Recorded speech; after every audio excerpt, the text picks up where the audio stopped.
हाय कैसे हैं आप सब लोग। आई होप लास्ट वाला लेक्चर आपने देखा होगा और आपको उस लेक्चर में अगर कोई भी प्रॉब्लम होती है, कोई भी क्वेरी है, प्लीज आप कमेंट डालिए या फिर आप स्ट्रेट अवे मुझे मेल कर सकते हैं। I try to give the answer as soon as possible. तो आज हमारा हार्मोन्स का थर्ड लेक्चर है। देखो हार्मोन्स के बारे में जो स्टडी करते हैं उन आई थिंक आपको पता होगा, जिसको एंडोक्राइनोलॉजिस्ट बोलते हैं। और इससे ह्यूज बहुत बड़ी साइंस है ये। और जैसे एक जनरल आपका फिजियोलॉजी पढ़ते हैं आपके जो जनरल डॉक्टर होते हैं, उसी तरीके से जो डॉक्टर्स आपके कंप्लीट आपके एंडोक्राइन सिस्टम को पढ़ते हैं उनको एंडोक्राइनोलॉजिस्ट बोलते हैं। तो what ever I am telling you, what ever I am teaching you, ये बहुत ही छोटा सा फ्रैक्शन है उस इंफॉर्मेशन का।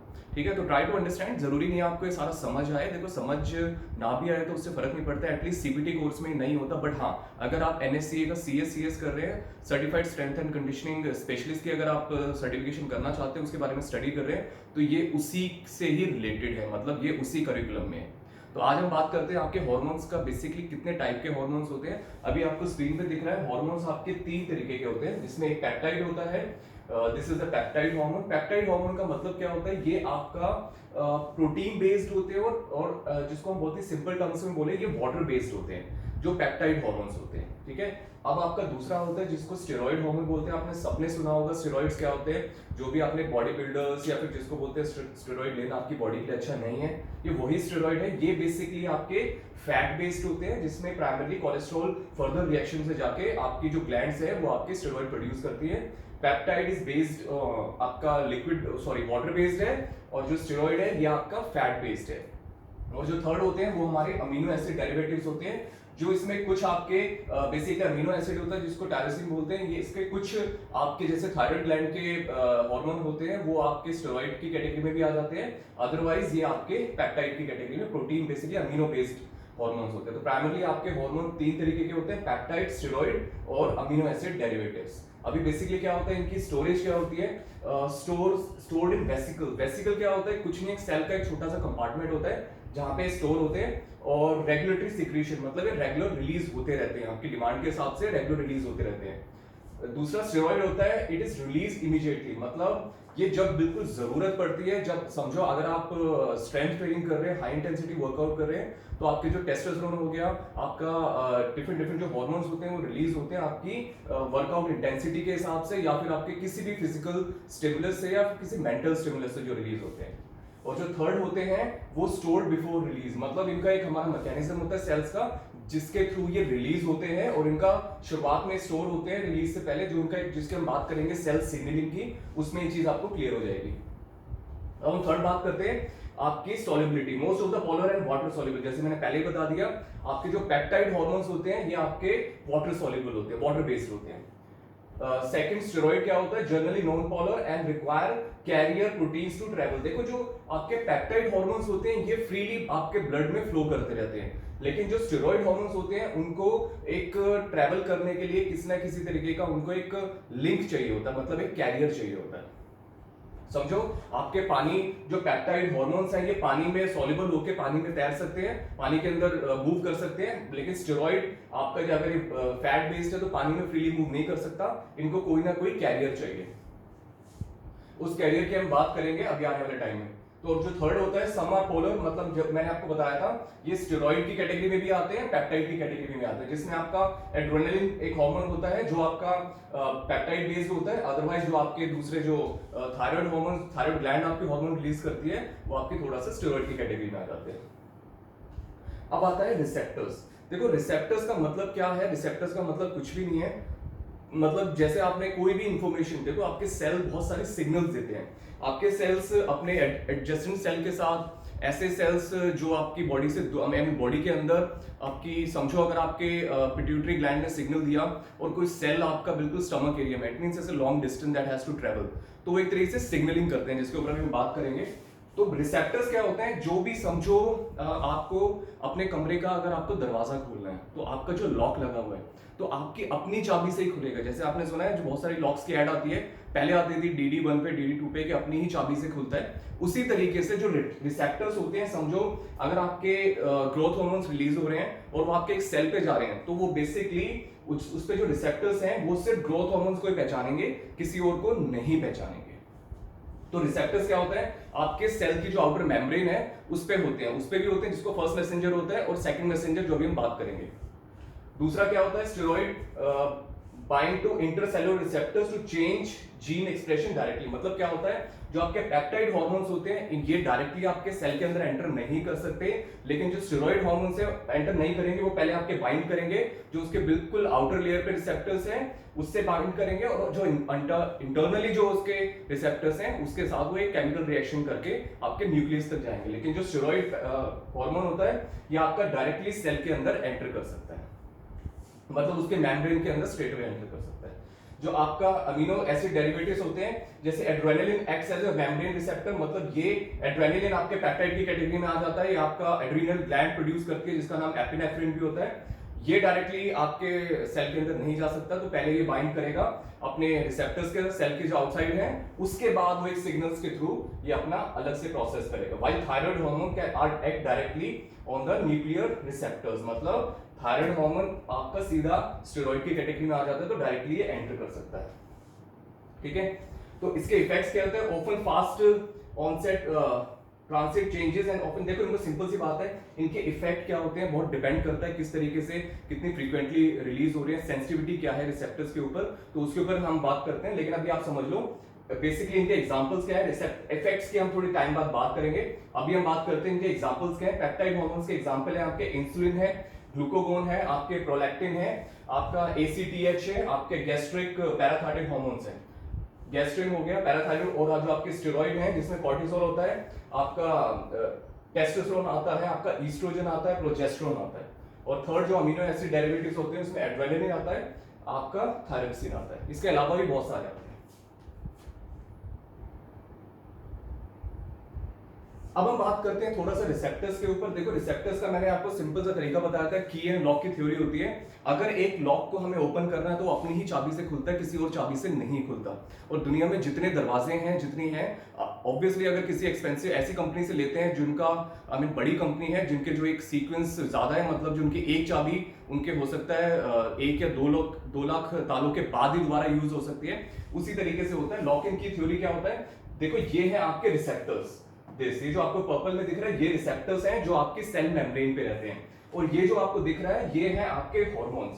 अभी आप अगर रिसेप्टर्स के साइज इसका लॉक को देखोगे तो समझो यही जो सब्सट्रैक्ट है ये यहाँ पे फिट हो सकता है, कोई और फिट नहीं हो सकता। मतलब जो रिसेप्टर जिस हार्मोन के लिए बना है तो वो हार्मोन उसी रिसेप्टर पे काम करेगा। जैसे एक चाबी जिस ताले के लिए बनी है वो उसी ताले में काम करेगी। तो हमारी ह्यूमन बॉडी में भी जितने सेल्स होते हैं वो उन सब पे रिसेप्टर्स होते हैं, जो टेस्टोस्टेरोन के लिए, जो आपके एड्रेनालिन के लिए, आपके कॉर्टिसोल के लिए, किसी भी हार्मोन के, मतलब उसी के लिए रिएक्ट करेंगे, अदरवाइज किसी दूसरे हार्मोन्स के लिए वो रिएक्ट नहीं करेंगे। So this is basically lock and की थ्योरी। आप देख सकते हैं ये जो आपका हार्मोन है ये यहाँ पे फिट हो सकता है, ये यहाँ पे फिट हो सकता है। तो डिपेंडिंग ऑन द आपकी कितनी फ्रीक्वेंसी से और कितनी कॉन्सेंट्रेशन ऑफ हार्मोन्स के आपके ब्लड में ये रिसेप्टर्स काम करते हैं।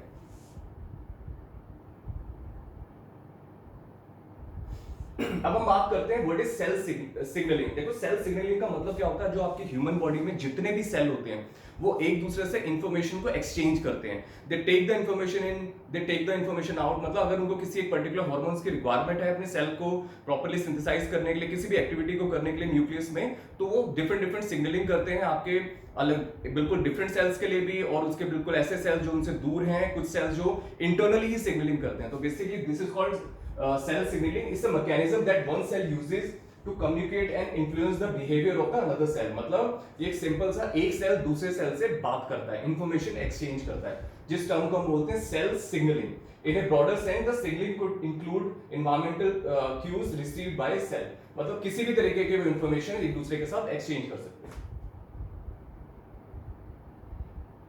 और ये जो सिग्नलिंग होती है आपकी बेसिकली 3 तरीके की होती है, जिसके ऊपर हम बात करते हैं। आई होप आपको नजर आ रहा होगा। देखो केमिकल सिग्नलिंग होती है, इसमें सबसे पहला क्या होता है जिसको ऑटोक्राइन बोलते हैं।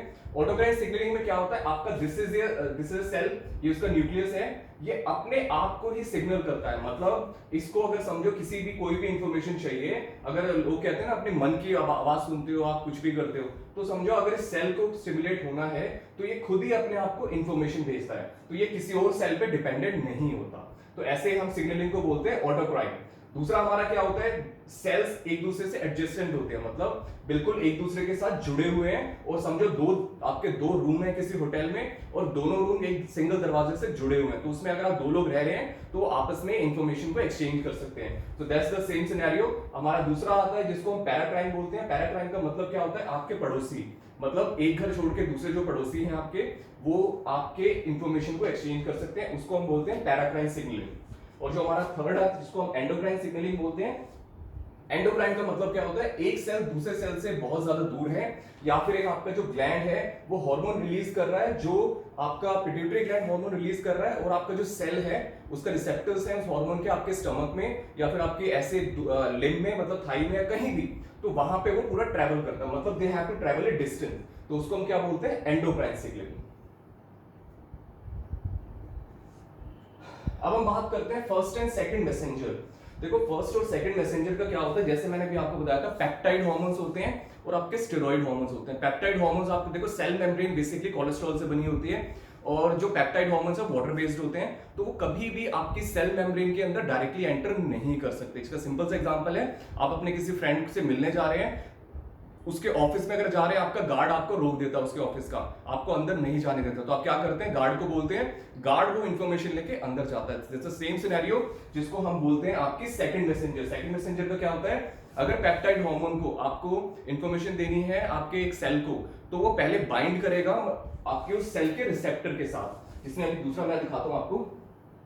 Now this is a peptide hormone, ये पूरा सेल है, this is the outer layer of the cell, ये समझो एक रिसेप्टर है, और यहाँ पे आपका ग्रोथ हार्मोन जा रहा है, ये ग्रोथ हार्मोन पहले, ये आप समझो एक सिक्योरिटी गार्ड है, तो ये जो आपका आप हैं, ये डायरेक्टली आप इस ऑफिस के अंदर नहीं जा सकते, आप क्या करेंगे, पहले सिक्योरिटी गार्ड से बात करेंगे, सिक्योरिटी गार्ड अंदर इंफॉर्मेशन देगा, मतलब फोन के थ्रू देगा, कैसे भी देगा, तो दिस इज कॉल्ड, जिसको हम सेकंड मैसेंजर भी बोलते हैं। मतलब आपका जो पेप्टाइड हार्मोन्स है डायरेक्टली सेल के अंदर एंटर नहीं कर सकते, वो पहले आपके जो आउटर लेयर पे जो रिसेप्टर है उसके साथ बाइंड करेंगे, उसके बाद वो रिसेप्टर अंदर से सिग्नल्स रिले करेगा, और उसके बाद एक नया प्रोसेस स्टार्ट हो जाएगा जो आपके न्यूक्लियस के अंदर, या फिर किसी सेल को अगर डेवलप होना है, उसके माइटोकॉन्ड्रिया पे कोई एक्शन होना है, कुछ भी होना है, तो उसके बाद वो स्टार्ट होगा। This is called second messenger.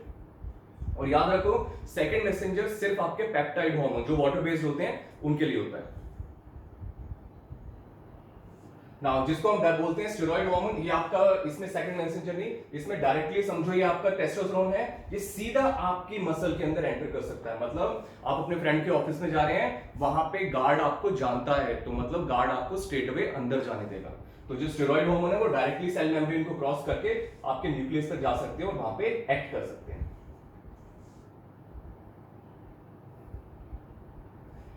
Now अभी हम एक चीज के बारे में बात करेंगे जिसको एमटोर बोलते हैं। एमटोर बेसिकली क्या होता है, मैमलिन टारगेट ऑफ रैप्टोमाइसिन। ये बहुत ही ट्रिकी सा इक्वेशन है, ट्रिकी सा एक जिसके ऊपर हम बात करेंगे। बहुत इंपॉर्टेंट साइकिल भी है और थोड़ा ट्रिकी भी है समझने के लिए, तो जो लोग इसको बहुत ज्यादा फर्दर स्टडीज करते हैं उनको थोड़ा डिटेल में बताया जाता है, अदरवाइज आप लोगों के लिए नहीं है। बट आप ये समझ लो ये आपकी ह्यूमन बॉडी के लिए बहुत इंपॉर्टेंट है।